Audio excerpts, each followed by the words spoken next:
Ok, bonjour et bienvenue sur notre chaîne. Aujourd'hui, dans cette vidéo, tu vas apprendre à calculer le périmètre d'un trapèze et l'aire d'un trapèze. Nous allons essayer d'expliquer ceci de la manière la plus simple possible. Donc, reste jusqu'à la fin de la vidéo pour ne rien manquer. On commence donc rapidement avec le problème. On dit un champ de tomates a la forme d'un trapèze de grande base. Grand B égale à 40 mètres, de petite base, petit b égale à 20 mètres, de hauteur h égale à 10 mètres et les autres côtés du trapèze C1 égale à 35 mètres et C2 égale à 25 mètres. À la première question, on demande de calculer le périmètre du trapèze. À la deuxième question, on demande de calculer l'aire du trapèze. On commence donc rapidement avec la correction. On peut donc voir notre champ ici qui a la forme d'un trapèze parce que on voit déjà la grande base ici qu'on a appelée grand B et la petite base ici qu'on a appelée petit b. Donc dans un trapèze, la grande base et la petite base doivent être automatiquement parallèles. Donc dans un trapèze, la grande base et la petite base doivent être parallèles automatiquement pour qu'on parle de trapèze. Il doit y avoir donc deux côtés ici. Donc ici, ça c'est un trapèze quelconque. On peut aussi avoir un trapèze rectangle. Dans un trapèze rectangle, un côté est perpendiculaire aux deux bases. Donc c'est-à-dire que voici la forme d'un trapèze rectangle. Donc ici, on a affaire à un trapèze rectangle. Tel que on peut voir ici, un côté est perpendiculaire aux deux bases, c'est-à-dire à la petite base et à la grande base. Donc ça, c'est un trapèze rectangle. Ici, nous avons affaire à un trapèze quelconque.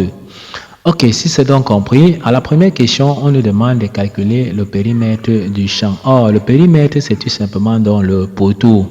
Ça veut dire que le pourtour, un opérateur qui est ici au point A doit parcourir la distance C1 plus la distance petit b qui est la petite base plus la distance C2 plus la distance grand B qui est la grande base. Il aura tout simplement donc fait le pourtour qui correspond tout simplement donc au périmètre de la figure.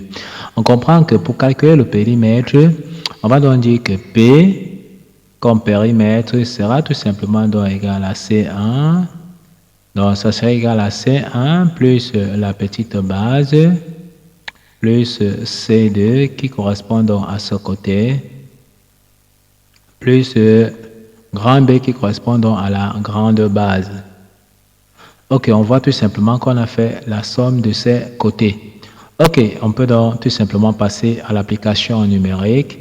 Le périmètre sera donc égal à C1, la longueur C1, le premier côté qui vaut 35 mètres, plus B, la petite base, petit b, on a vu que petit b c'est 20 mètres, plus C2, C2, le côté C2 c'est 25 mètres, plus la grande base qui est tout simplement donc 40 mètres. Il faut donc additionner tout ceci. En additionnant, qu'est-ce qu'on aura? Si on voit, il n'y a que 20 plus 40 ici, ça nous donne 60. On a 35 plus 25 plus 35, ça nous donne encore 60. Donc on aura 60 plus 60, ça va nous donner 120. Donc le périmètre de notre figure, c'est tout simplement donc 120 mètres. Donc voici le périmètre de notre champ qui a la forme d'un trapèze. Donc le pourtour de notre trapèze ici, qui correspond au périmètre, vaut une longueur de 120 mètres. Une fois qu'on a donc fini le calcul du périmètre qui est dans le pourtour, on passe donc au calcul de l'aire du champ. Or, l'aire, c'est tout simplement donc cette partie.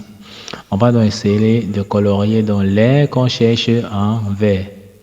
Donc l'aire, c'est tout simplement cette surface-ci, c'est-à-dire la surface cultivable. Donc c'est sur cette surface qu'on va venir tout simplement cultiver nos tomates. Et c'est ça qu'on va donc calculer pour trouver la valeur de cette surface. Donc c'est ça l'aire que nous cherchons ici. Ok, on va abréger l'aire tout simplement donc par A. Or, nous sommes à la deuxième question, on nous demande bien de calculer l'aire du champ.